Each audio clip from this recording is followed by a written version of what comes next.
జగిత్యాల జిల్లా మెట్పల్లి పట్టణంలోని కోమిరెడ్డి రాములు నివాసం నుండి బస్ డిపో వరకు భారత్ జోడో యాత్రలో భాగంగా ఏఐసిసి అగ్రనేత రాహుల్ గాంధీ పిలుపు మేరకు భారత్ జోడో యాత్ర మొదటి వార్షికోత్సవాన్ని పురస్కరించుకొని ఏఐసిసి పిసిసి ఆదేశాల మేరకు రాష్ట్ర కాంగ్రెస్ పార్టీ సీనియర్ నాయకులు కోమిరెడ్డి కరంచంద్ ఆధ్వర్యంలో పార్టీ కార్యాలయం నుండి బస్ డిపో వరకు పాదయాత్రగా వెళ్లి రాజీవ్ గాంధీ విగ్రహానికి పూలమాలలు వేసి భారత్ జోడో మొదటి వార్షికోత్సవ సంబరాలు జరుపుకున్నారు. ఈ కార్యక్రమంలో గ్రామ మండల డివిజన్ పరిధిలోని కార్యకర్తలు పెద్ద ఎత్తున పాల్గొన్నారు.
अगर भाई पढ़ो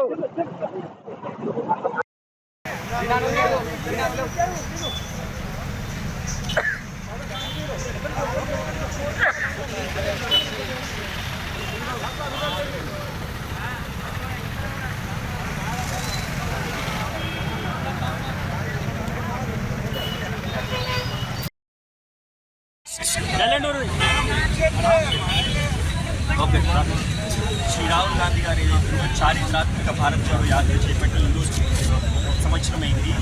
ఆయన చారిత్రాత్మక భారత్ జోడో యాత్ర భారతదేశంలో విషపూర్వకమైన వాతావరణం నేర్పైన దారి ఆయన భారత్ జోడో యాత్ర చేపట్టినాడు. అంతేకాకుండా ఏదైతే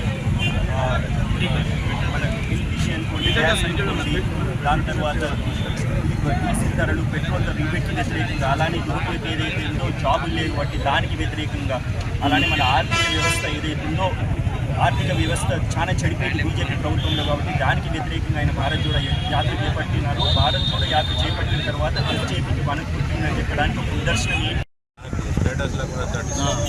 శ్రీ రాహుల్ గాంధీ గారు ఏదైతే చారిత్రాత్మక భారత్ జోడో యాత్ర చేపట్టారో అది ఈరోజుకి ఒక సంవత్సరం అయింది. మొదటి వార్షికోత్సవ సందర్భంగా మేము మెట్పల్లిలో ఏఐసిసి పిసిసి ఆదేశాల మేరకు ఈ భారత్ జోడో యాత్ర చేపట్టాము. ఈ భారత్ జోడో యాత్ర చేపట్టిన అందరు కాంగ్రెస్ అభిమానులు నేను ఘన విజయం సాధించిన కృతజ్ఞత తెలియజేస్తున్నాను. అన్న మీరు మాట్లాడారు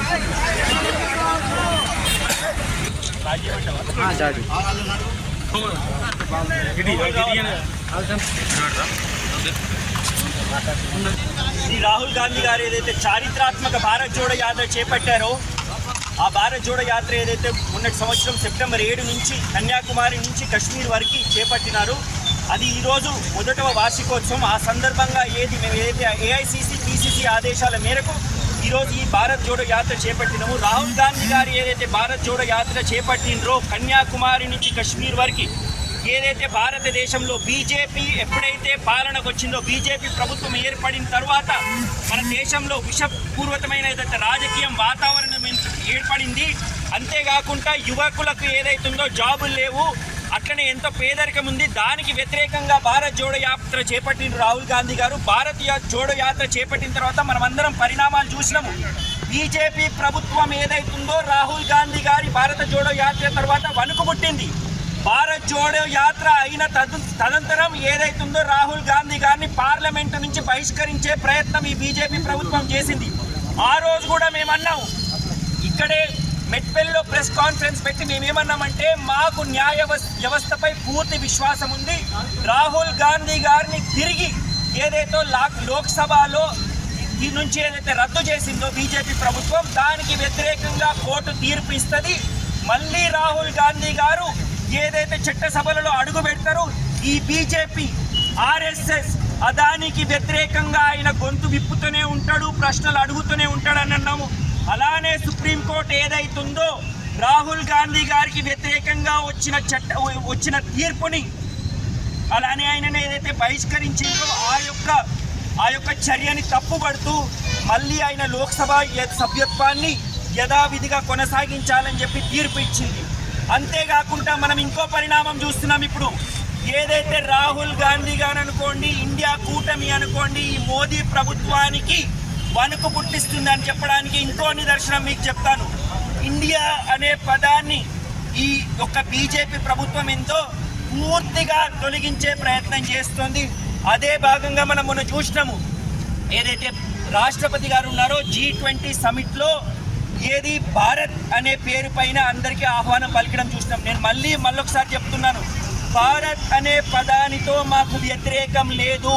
కానీ ఏదైతే బీజేపీ ప్రభుత్వం ఇండియా అనేది దశాబ్దాలుగా ఉంది, మనమందరం ఆ ఇండియా అనే పదాన్ని తొలగించాలని ప్రయత్నిస్తుందో దాన్ని పూర్తిగా ఖండిస్తున్నాము. మేము ఈరోజు చేపట్టిన యాత్ర ఎందుకు, బీజేపీ ఏదైతే విషపూర్వక రాజకీయం చేస్తుందో, అంతేకాకుండా ఈ ప్రాంతంలో వారు ప్రభుత్వానికి వచ్చిన తర్వాత ఇన్ఫ్లేషన్ అనుకోండి, పెట్రోల్ ధరలు అనుకోండి, ఎల్పిజి ధరలు అనుకోండి, గ్యాస్ ధరలు అనుకోండి, అంతేకాకుండా యువకులకు ఉపాధి లేదు. ప్రధానమంత్రి గారు ఏమంటారు, యువకులకు ఉపాధి లేదంటే పకోడా బండీలు పెట్టుకొని ఉపాధి కల్పించుకోండి అంటాడు. ఇవన్నిటికీ నిరసనగా మేము ఈరోజు యాత్ర చేపట్టినాం. అంతేకాకుండా ఇక్కడ లోకల్గా బీఆర్ఎస్ గురించి కూడా కొన్ని వ్యాఖ్యలు చేయాల్సిన అవసరం ఉంది. బీజేపీని బీఆర్ఎస్ వేరే చూడడానికి అవసరం లేదు, రెండు ఒకటే. BRS is nothing but the face of BJP. BRS అంటే బీజేపీయే. దానికి మళ్ళీ నేను ఒక 2 ఉదాహరణలు ఇస్తాను.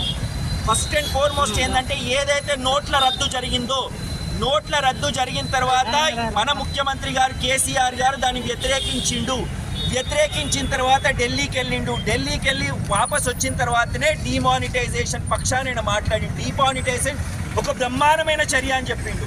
ఒకటి రెండు, ఏదైతే ఈ నల్ల చట్టాలు బీజేపీ ప్రవేశపెట్టిందో 3 అగ్రికల్చర్ లాస్ అంటారు కదా, వ్యవసాయకులకి ఏదైతే రైతులకి వ్యతిరేకంగా బీజేపీ ప్రభుత్వం ఏదైతే చట్టాలు తీసుకొచ్చిందో ఆ చట్టాలకు వ్యతిరేకంగా ఇండియా కూటమిలో ఉన్న అన్ని ప్రభుత్వాలు, అంతేకాకుండా ఇండియా ప్రభుత్వమే కాకుండా వాళ్ళ ఏదైతే కాంగ్రెస్ రాష్ట్ర ఏదైతే ఉందో వాళ్ళందరూ కూడా వ్యతిరేకించారు.